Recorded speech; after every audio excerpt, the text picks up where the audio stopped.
Hi, wir sind hier auf dem Impericon Festival in Oberhausen und treffen jetzt die Jungs von Holding Absence und ich hoffe, dass er uns einige Fragen beantworten kann.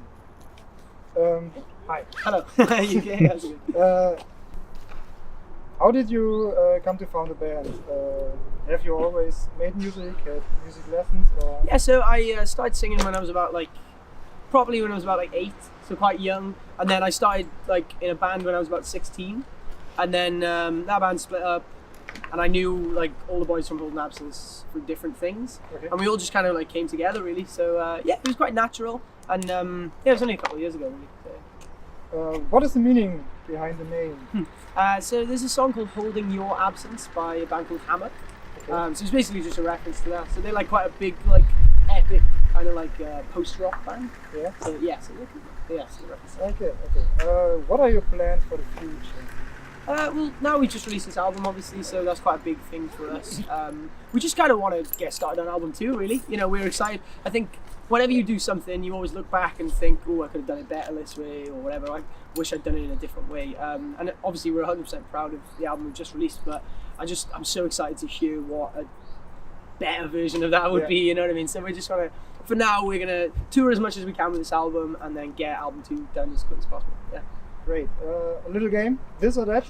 On tour, you want endless coffee or free Wi-Fi? Oh, free Wi-Fi all day long, man. The rest of my band love coffee, but Wi-Fi. Yeah, Okay, other question, this or that. Only eat pizza for 1 day, for 1 year, or no pizza for 1 year? Tough. I would be really fat by the end of that year if I had only pizza. So I'd probably say, I can't believe it, yeah, I'd say no pizza. Yeah. No pizza? Okay. Now some questions about the album. You released your album on the 1st of March. Yeah. And what has changed since then? Quite a lot, to be honest. I mean, the thing is, we've had this album in our kind of band for about a year now, you know, so it's weird because you kind of have the music and then you listen to it loads, and then by the time you're kind of sick of it, you actually release it to the rest of the world, you know. Yeah. So for us it was weird because obviously we were kind of ahead of the album by the time it actually came out, you know. But yeah, I mean, we just did a really good UK headline tour. We played to about 200 kids a night. We played 500 kids one night, which was crazy, you know, and playing our hometown in Cardiff and selling 350 tickets, you know. So that was a really career changing tour for us. And that album, I feel the songs went down really well as well.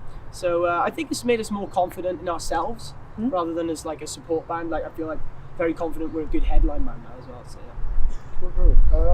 Is there a specific intention behind your new album? Is there something to achieve? I think there's always, you know, something that you want to kind of aim for.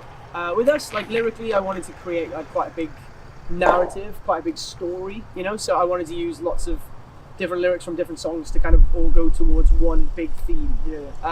But on a musical level, I think we just wanted to kind of show everybody everything the band could do. We wanted the heavy songs, we wanted the pretty songs, the ballads, you know, we wanted everything. Yeah. So yeah, we just set out to kind of just do as much as we could, really.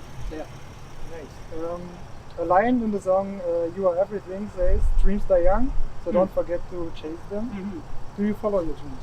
Yeah, for sure. I'm living them at the moment. It's crazy, dude. Yeah, I think that the thing that lyric basically means that you know, I'm a fan of so many bands that I think kind of grew out of music. You know, I can see some bands just kind of stop caring towards the end of their career. Yeah. And I think that's why it's super important to kind of just do what you want while you can when you're young and before the world breaks you down, really, you know. Yeah. So yeah. Who or what inspires you to write the songs? I said this before in an interview, and it kind of sounds a bit cheesy, but life, everything around me, whether it's sometimes I'll mishear a lyric, and then I'll be like, oh, that sounds cool, and that rhymes with the other word that I thought it was, and then I'll kind of go away and take that, or, you know, TV, you know, comics quite often, other lyrics as well. Sometimes I listen to bands that kind of inspire me to think in a different way. It is tough though. I'm not somebody who sits down with a candle lit, you know, in the background and tries to focus on writing a song. It comes quite naturally to me, and it kind of comes to me at the most random of times, really. Yeah. Cool. All your videos and photos are in black and white, except for the monochrome. Yeah. What is the meaning behind it? So Monochrome was quite a risky decision to make as a band. So the video starts in black and white and ends in black and white. So it's super important to say that like the black and white universe still exists, you know, but Monochrome was like a step out for a couple of minutes and step back in, you know. But we just basically wanted to kind of, because we've had this black and white thing for so long, we thought the most shocking thing would be to use color, you know. And also in that video, obviously there's loads of metaphors about my character being in all white and everybody else is dressed in color. And I just think it was like a clever way of kind of using like imagery that we'd never been able to use before, whilst also kind of incorporating it into our universe, you know. So, Okay. Yeah. You know, like in The Simpsons. Yeah. Yeah. You know the Halloween episodes, Yeah. and they're always like they just do whatever for like one episode, and then it comes back and everything's normal after that. Yeah. Like it's kind of that vibe, I guess. Okay, perfect. Another game, this or that. Get older from the neck up or from the neck down? Yeah. What's that? Get older from the neck up. Oh my or- god! Wow, what a question. Oh, that's tough, isn't it, dude? That's really tough. Yeah. I would say, yeah, for sure, my neck up. Think? Yeah, I Okay. think. I'd rather, yeah, in fairness, if I had like a six-pack and I was like an old man, maybe be a bit weird. Yeah, I'd go with my face. Okay, club shows or festivals? I don't know, dude. It's tough. I think it's a nice mix of both, really. Okay. I guess I gotta pick though.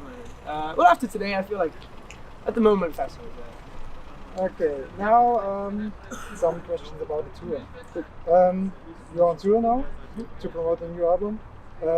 Which shows you are looking forward to? Honestly, dude, like it sounds stupid, but like Europe, like every show is crazy, and like I don't know, I find it hard to pick like a favorite city or whatever when we come to like Germany or whatever, because like in my head it's just like Europe is just this crazy place where everybody loves music and everybody's awesome, you know. So it's not like, yeah, I don't know, it's not like we've ever had like a particularly bad show. I always like coming back to Cologne. Like we've never had a bad show in Cologne.